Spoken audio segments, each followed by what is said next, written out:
በለው ሚኬል ሜሪኖ ይላል ሚስተር ክላች ዴ ብቻውን ከ16 ውስጥ 8 ውስጥ ከ8 ውስጥ 4 ውስጥ አስገባቸው ማለት ነው። ሚኬል ሜሪኖ ሚስተር ክላች 86ኛ ደቂቃ ላይ ገባች፣ 88ኛ ደቂቃ ላይ አገባች። ገባ አይደለ?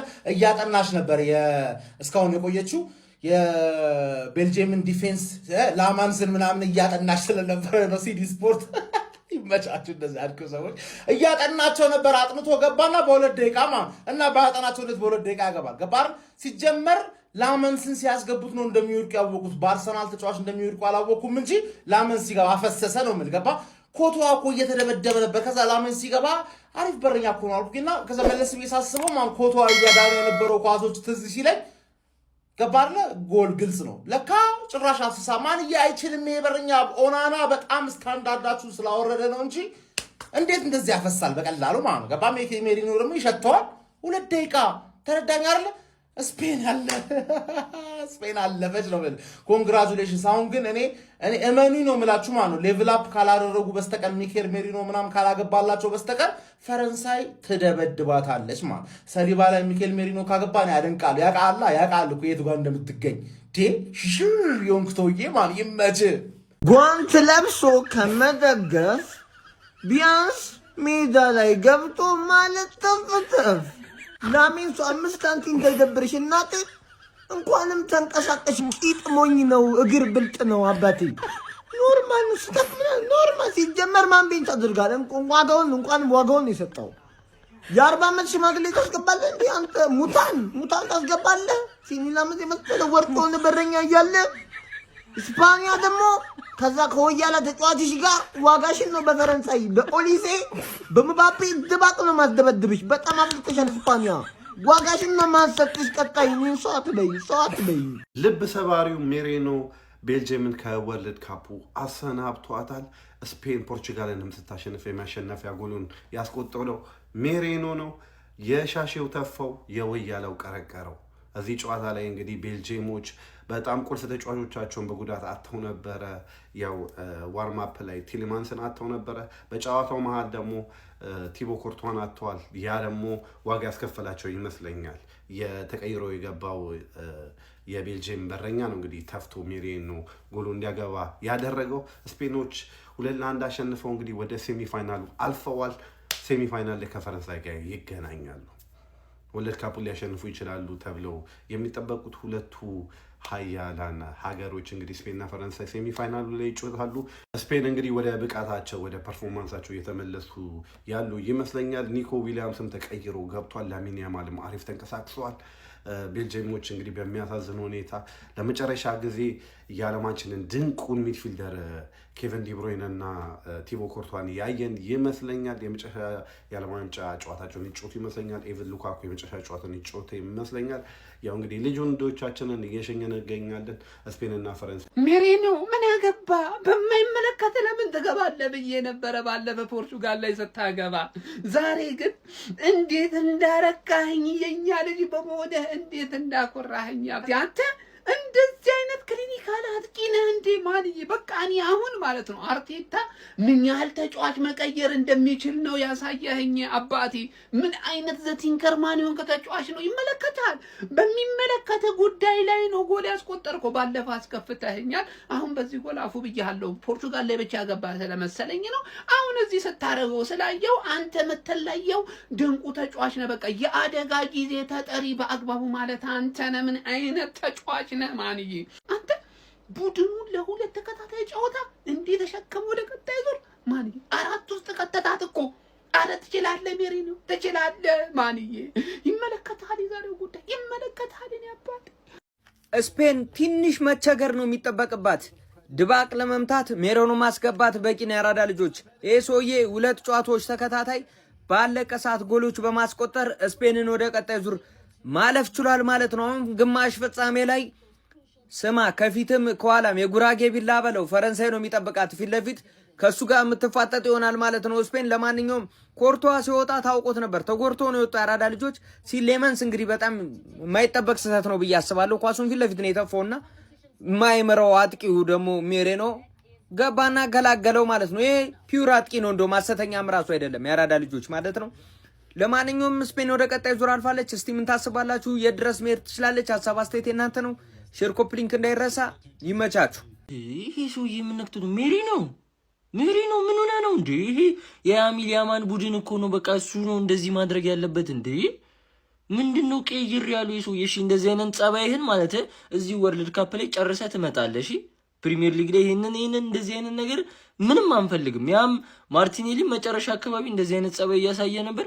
ዋንጫ እንዲህ ነው እንደሚያደርገው? ለዋንጫ አዲስ ነኝ ምንድነው? ዋንጫ ይቀይራል እንዴ? ተረጋጋ እንጂ ማን ምን ሆነ ነው? ተሸክሟቸው ከ8 ውስጥ እዚህ አመጣቸው። አሁን ከፈረንሳይ ጋርም የሆነ ነገር ፈረንሳይን እስቲ ጣላት እስቲ ይመችሽ። እኔ ይመቻችሁ ስፔን በቃ እንደምንም ብለህ ጣላት እስቲ ፈረንሳይን እናያለን እሱ ጋር እንዴ። አንተ ሜሪኖ ጭራሽ የማይገባ ቤልጂየምን 2-1 ጠቅ ሜሪኖ ታቆማለህ። እንደዚህ አይነት ነገር አይቻልም። እዚሁ ጨርሰ ፕሪሚየር ሊጋችን እንዳታበላሽ በእንደዚህ አይነት ጸባይ። ዋ ሚካኤል ሱፐር ሰብ ሜሪኖ ይልሃል። ዛሬም ደገመው። ምን አይነት አስደናቂ ቅያሪ ነው እየሆነ የሚገኘው። ባለፈው ፖርቹጋል ላይ፣ ዛሬ ደግሞ ቤልጂየም ላይ የማሸነፊያ ብቸኞቹን ጎሎች ተቀይሮ እያስቆጠረ ነው። የተጫዋች በጣም ልዩ ብቃቱን እየተቀየረ እያሳየን ይገኛል። ላመንስ ምን አይነት የሚያሳዝን ቅያሪ ለሀገሩ በጣም በወሳኝ ሰዓት እንግዲህ የተጎዳውን ቲቦ ኮርቷን ተክቶ ቢገባም ነገር ግን በመጀመሪያ ሙከራው ኳሷ ከእጆቹ አምልጣ እንግዲህ የሚካኤል ሜሪኖ ሲሳይ ሆናለች። በአሳዛኝ ሁኔታ ሴነ ላመንስ የማንቸስተር ዩናይትድ ግብ ጠባቂ የመጀመሪያ ሀገራዊውን በታላቅ መድረክ ላይ ያደረገውን ጥሪ እንግዲህ በዚህ ሁኔታ ማጠናቀቁ በጣም ከፍተኛ የሞራል ስብራት እንደሚያጋጥመው መጠርጠር አይከብድም። ሚካኤል ሜሪኖ እና ስፔን ግን በቀጣይ በግማሽ ፍጻሜው ፈረንሳይን እንደሚገጥሙ አረጋግጧል። ላሚን ያማል በጣም ድንቅ ብቃቱን ሲያሳየን ነበር፣ ምንም እንኳን ጎል ባያስቆጥርም ማለት ነው። ለማንኛውም በቀጣይ የፈረንሳይና የስፔን በጣም አጓጊ ጨዋታ ይጠብቀናል። እሱን ጨዋታ ማን የሚያሸንፍ ይመስላችኋል? ሀሳብ አስተያየትና ግምታችሁን ኮሜንት ሴክሽን ላይ ያጋሩ። ሜዳ ስፖርትን ፎሎ ማድረግ እንዳትረሱ። ሚካኤል ሜሪኖ ባላንዶር ይገባዋል። ለምን? አንደኛ ነገር ከአርሰናል ጋር የእንግሊዝ ፕሪሚየር ሊግ ሻምፒዮን ሆኗል። ሁለተኛ ነገር የአውሮፓ ሻምፒዮንስ ሊግ ፋይናሊስት ነበር። አሁን ደግሞ ስፔን የዓለም ዋንጫን የምታሳካ ከሆነ የዓለም ዋንጫ ፋይናል እንዲደርስ ግማሽ ፍጻሜ እንዲደርስ በሁለት ጨዋታዎች ላይ የአሸናፊ ግቦችን አስቆጥሯል። ስለዚህ ሚካኤል ሜሪኖ የባላንዶር አሸናፊ ቢሆን አንገረምም ማለት ነው። ዛሬ ቤልጂየምን 2-1 ስታሸንፍ ስፔን ቤልጂየም ማገገም በማትችልበት ሰዓት ተቀይሮ ገብቶ ግብ አስቆጥሯል። ቤልጂየምን ዋጋ ያስከፈላት ደግሞ ግብ ጠባቂው ነው። የሚያዝ ኳስ ተፋ። ሚካኤል ሜሪኖ ባላንዶር ይገባዋል። ዓለም ዋንጫን በተመለከተ ምንም ነገር እንዳያመልጣችሁ ፎሎ አድርጉ ቤተሰብ። ጋይስ ሚካኤል ሜሪኖን ግን የሚገባውን ክሬዲት ልንሰጠው የሚገባ ይመስለኛል። አማካኝ ነው፣ ተቀይሮ እየገባ ልክ እንደ አጥቂ ነው። በቃ ጎል እያስቆጠረ ቡድኖቹ እንዲያሸንፉ እያደረገ የሚገኘው ማለት ነው። በዚህ ዓለም ዋንጫ ስፔን ከ16ቱ ዙር ጀምሮ በ16ቱ ዙር ፖርቹጋል ላይ 91ኛው ደቂቃ ላይ ጎል አስቆጥሮ አሸናፊ ሆና እንድታልፍ አደረገ። ዛሬ ደግሞ ቤልጂየም ላይ 89ኛ ደቂቃ ላይ ተቀይሮ ገብቶ አሸናፊ እንድትሆን አደረገ። ከረጅም ጊዜ ጉዳት በኋላ ነው ተመልሶ ይህንን ታሪክ እየጻፈ የሚገኘውና የሚገርም ሱፐር ሰብ ነው። ለሉዊስ ደላፎንቴ ተጨንቀው በሚገኙበት ሰዓት ላይ የሚገርም መፍትሄ ነው እየሆናቸው ያለው። ለዛ ደግሞ ትልቅ ክሬዲት መስጠት አለብን ብዬ አስባለሁና ማን የዚህ ሰውዬ ቅያሪ በጣም በሰዓት ከሚፈሩ ቅያሪዎች መካከል አንዱ ይመስለኛል፣ በየትኛውም ጨዋታ ማለት ነው። ስለ ሚካኤል ሜሪኖ እናንተ ምን ትላላችሁ? ሀሳባችሁን አጋሩ። ይሄን ነበር የፈለኩት። ስፔን አሸንፋ እንድትወጣ። ስፔን 2-1 አሸንፋ ወጥታለች። እኔ አሁን ከሞሪኒዮ ጋር እንዴት ነው ላይፍ የሚቀጥለው ወገን?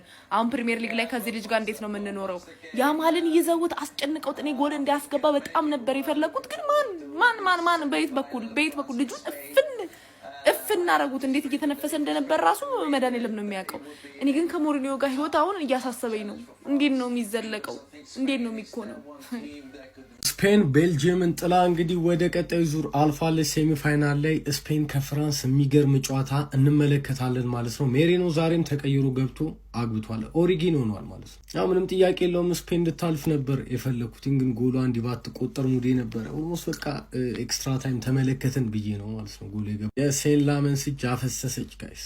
ኪባርሲ የመታውን ሹት ሴን ላመንስ መቆጣጠር አልቻለም። ኳሷ አመለጠው። እሱ የተፋውን ኳስ ሜሪኖ አስቆጥሮት እንግዲህ ባለቀ ሰዓት ስፔን ቤልጂየምን መጣል ችላለች ማለት ነው። ያው ሴን ላመንስ እንግዲህ ኩርቷ መጎዳቱን ተከትሎ ቀይሮት ገብቶ ነበር ማለት ነው እና እድል አልቀናውም ማለት ነው።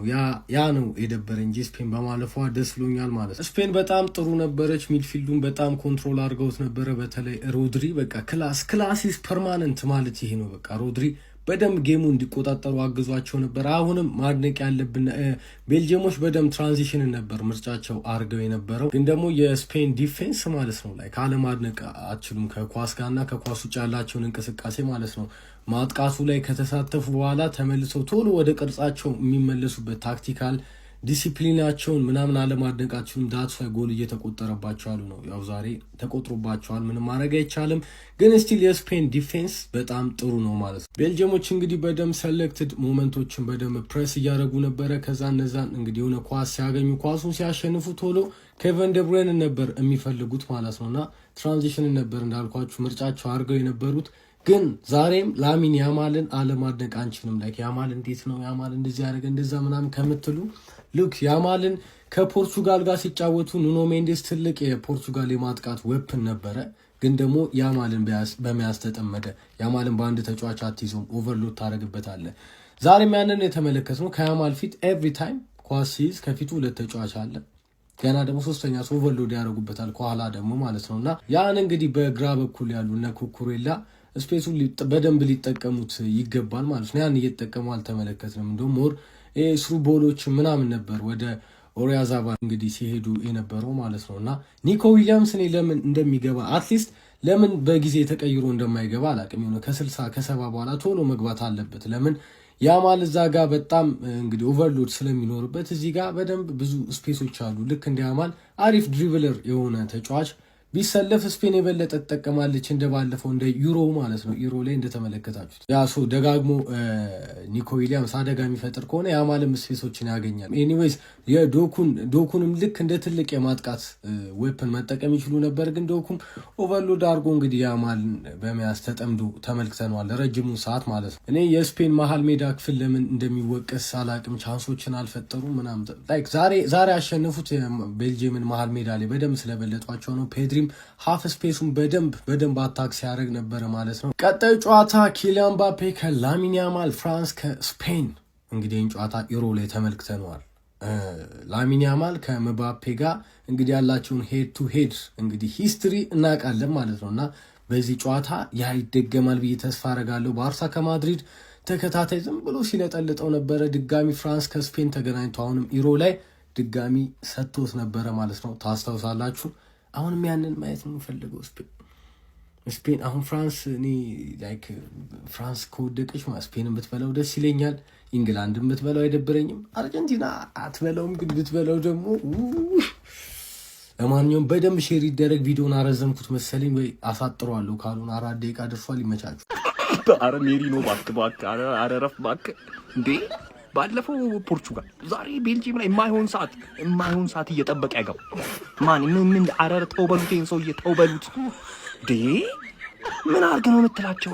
ምን ያርጉ ማንዬ? በማይሆን ሰዓት ደህና ሰዓት እንኳን የምታገባሽ ኮርቷ ደግሞ ምን አሁን ሰው በዛ ሰዓት ይጎዳ። በዛ ሰዓት መርጠህ ማንዬ ልክ እሱ ወጣ ያኛው ኪፐር ኳሷን መያዝ አልቻለም።